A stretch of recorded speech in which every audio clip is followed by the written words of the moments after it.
বেনজিরের দেশ ত্যাগে নিষেধাজ্ঞা ছিল না বলেছেন পররাষ্ট্রমন্ত্রী। পররাষ্ট্রমন্ত্রী ডক্টর হাসান মাহমুদ বলেছেন, পুলিশের সাবেক মহাপরিদর্শক বেনজির আহমেদের দেশ ত্যাগে কোনো নিষেধাজ্ঞা ছিল না।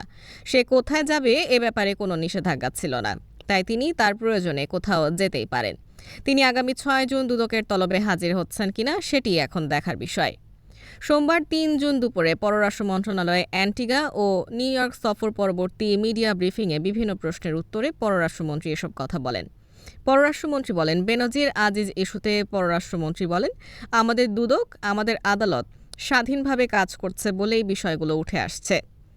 জাতিসংঘে বাংলাদেশের শান্তিরক্ষীদের নিয়ে জার্মান ভিত্তিক সংবাদ মাধ্যম ডয়েচে ভেলের প্রতিবেদন নিয়ে জানতে চাইলে হাসান মাহমুদ বলেন, ডয়েচে ভেলের প্রতিবেদনের সারমর্ম বোঝা বড় মুশকিল, কারণ কোনো তথ্য উপাত্তের মাধ্যমে ওই প্রতিবেদন করা হয়নি।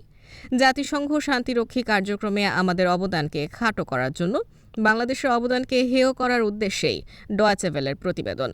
যেখানে আমাদের শান্তিরক্ষী বাহিনীর কার্যক্রম বিশ্বের চোখে প্রশংসনীয়, জাতিসংঘের মহাসচিবও এক্ষেত্রে আমাদের প্রশংসা করেছেন, সেখানে ডয়েচে ভেলের প্রতিবেদনের কোনো ভিত্তি নেই।